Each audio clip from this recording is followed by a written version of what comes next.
Into the early part of the 19th century. This is another picture of him. This picture is a more, what we would say, Europeanized version of him, right? But his full name was Hieronymo Hippolyta di Augusto, known as George Augustus Polygreen Bridgetower. And he was also an associate of this person, Beethoven, who some people also accuse or say was of African ancestry. You can make up your own mind. This is also Beethoven. This is also Beethoven, but an image that we don't see often. This is the image of Beethoven used by contemporary writers. And this is his death mask. You can make up your own mind about him. So this George Augustus Polygreen Bridgetower was one of the most leading musicians of the time. A contemporary of Beethoven, a contemporary of Haydn. In fact, excelled beyond all of them. Died in Peckham in the 19th century. Yes? And yet, we still know very little about him in terms of public consumption. Also, Joseph Antonio Emedy from Truro. Yes? The leading member of the Truro Orchestra. Yes? And the leading musician. From West Africa. He came in 1775. He became a violinist with the Lisbon Opera House before settling in Falmouth. This is Francis Barber, who along with Samuel Johnson helped to compile the first English dictionary. These are images of him. And this is his direct descendant, Cedric Barber. He's a direct descendant of the same Francis Barber. And this is an image of Pablo Fanique. Pablo Fanique, that picture is of Pablo Fanique's circus.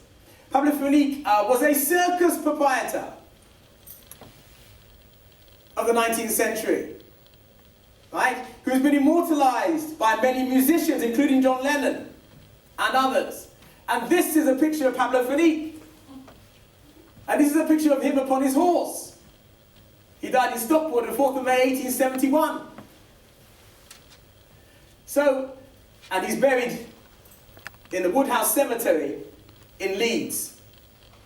This is Dido Elizabeth Bell Lindsay, 1761 to 1804, the ward of Lord Mansfield. And some might say that she exercised influence upon him. And this is Job Ben Solomon, in a painting by William Hall of Bath in 1773. Job Ben Solomon is very important because he came from West Africa, Gambia, from a prosperous Muslim family.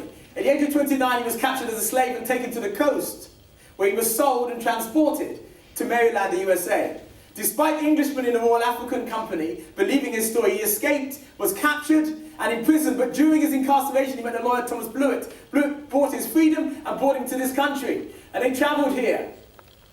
This is important, because whilst here, he studied and became proficient and a member of the society, the Gentlemen's Society of Spalding, and helped to organise the collection of Muslim artifacts, which is still in the British Museum. And he did this with the collection from Hans Sloane. And yet, when we go to the British Museum, there is no reference to this Job Ben Solomon and what he did in helping to develop the collection for the British Museum. This is William Davidson. William Davidson is one of those individuals who was part of the Cato Street Conspiracy. This is another picture of him. The Cato Street Conspiracy was an organised body of men who tried or attempted to commit some revolutionary acts in the latter part or the middle part of the 19th century. This man was a revolutionary in some respects.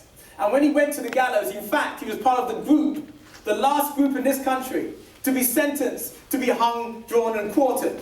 The sentence was commuted to being hung and decapitated. But this is important, in that they were the last group.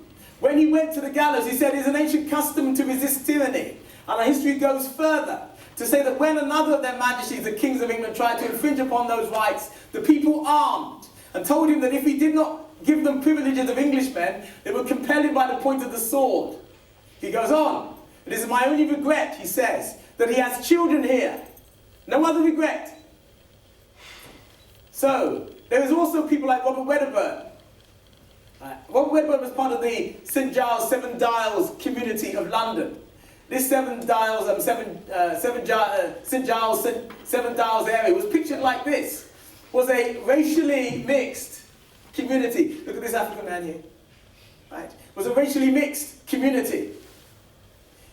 This Robert Wedderburn is described in this way as someone who kept a boarding house, a field preacher, an anti-bank deposit politician, a romance writer. This is how he's described. But in reality, he was one of the fiercest critics against slavery in this country. He said, with his lectures every Sunday, that it was the right of the slave to kill the slave master. And this is his direct descendant, not on the left, on the right. Africans were present inside the British Army and the British Navy throughout the 18th and the 19th century, and were involved in every single major conflict in which the British Army and the British Navy were involved in, including the Napoleonic Wars. And their images are kept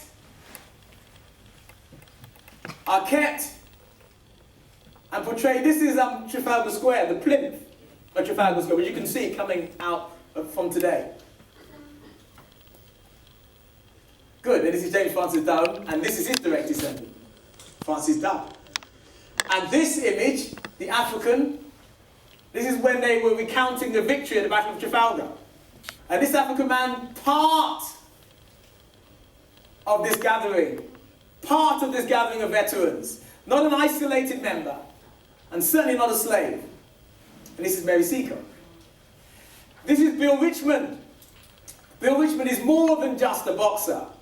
Bill Richmond, at the age of 13, witnessed and may have played a part in the death of Nathan Hale, the American spy, and then was exiled to America. And coming to America, and being a man of colour, he stood up for himself. This is an account of things that happened to him whilst here. So please, these are not turn the other cheek type of people. He received taunts and insults as a publican, right? But full of gallantry, and with becoming the spirit of indignation, he requested, this is the person who dared to stand against him, to desist at the present moment and meet him at the Groves the next Monday morning. Yes? And there, he proceeded to give the man a complete milling. And this is his first time of doing it. Another time at the races in York, he was met by another man who was 5'9" a very large man, right, weighing 14 stone. The crowd attempted to stop him from meeting this man and fighting him one-on-one. He did not, and this other man left the ring totally blind. Right? Another occasion, 2 men attempted to accost him, and he beat one after the other, and these were both soldiers. And in a further account, another man, right, who had actually been sent, weighing 13 stone, also attempted to accost him, right? And Bill Richmond also dealt this man a severe injury, right? But this man, Tom Cribb, was his nemesis, and he attempted throughout 1805 to find a methodology to attack this Tom Cribb. He met him at once in 1805 and lost. And then, with Tom Molyneux, right, and Massa Kendrick, this is Tom Molyneux, right, this is Bill Richmond, and this is Tom Molyneux, they met. Right, Tom Molyneux, the first time, the crowd jumped in and saved Cribb. The second time, Cribb beat him. But the point that I want to emphasise is that Bill Richmond had agency, since Bill Richmond is organising these affairs, because he can't beat him one-on-one. The agency of this man is to understand that he can't beat him one-on-one, so therefore he devises strategies to defeat him.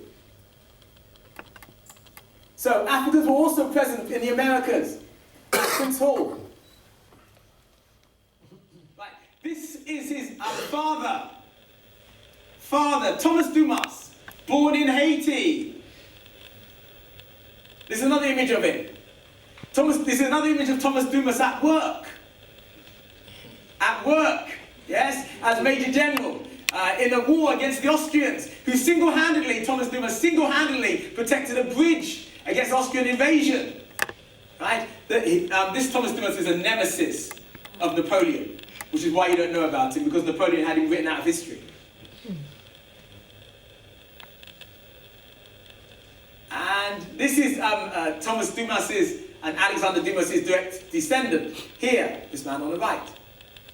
This is Jacob Elias Johannes Capitan from Holland. Also keen in that society. This is Ignatius, not Ignatius Sancho. This is Ignatius Sancho Fredricus Fortunum in Germany, 1735. Germany, right? Who became first secretary to the Polish princess. There's other images of him. This is Adolf Ludwig Gustav Frederick Albert Badin. Right? He grew up in Sweden and Prussia. His birth name was Kuchi, right? But he became known as Badin, which means trickster. He would play tricks upon the aristocrats. Look, you can see he's a trickster. He's taking the white piece here and he's showing it to you. He's mocking you, the audience, the watcher. Right? He was a poet, an event planner, a ballet master, a musician, an actor, and first court secretary to the Swedish court and chamberlain, and collected a library of over 900 books in French. This is John Panzio Tuxen, or Tuxen, right, from Sweden, who arrived in Sweden in 1857 and married into the royalty of Sweden. And this is an image or a statue to Anton Willem Amo, one of the first and foremost historians, writers, thinkers present in Europe, right, during the 18th century in Germany. A professor at Wittenberg in the 18th century. A professor at Halen Jenner in the 18th century, right? He mastered 6 languages.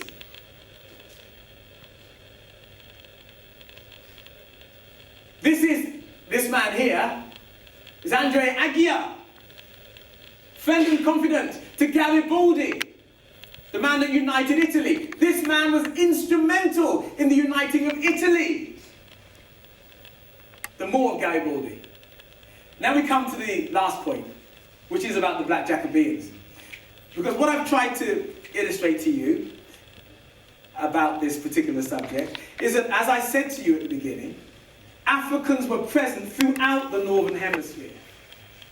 Right? So, that when we come to the Black Jacobeans, people like Toussaint Louverture, the Black Captain of Death, as he was called, La Mort Captain, Dessalines, we view these as exceptions, don't we? We often portray them as exceptions, but they are part and parcel of the same story that I've been talking about throughout 18th century. So, the last point. Are you still there? Yeah. Africans were sent to Australia in 1788, if you didn't know. Africans were part of the first fleet that was sent to Australia in 1788. Right? And we're not just talking 1 or 2 people. We're talking a large number of Africans from this country who were part of that first fleet, who were living in this country. People like Thomas Alford, people like John Cecil, right? Some of these Africans were so dangerous, as John Fielding has told us, that the only way they felt they could handle them was to expel them. And these Africans are described in numerous epistles, such as Thomas Chadwick, Samuel Chinnery, John Coffin, Daniel Gordon, John Martin, John Randall, John Thomas alias Copper. Yes. Now, this is important because when we see representations of the First Fleet and we see those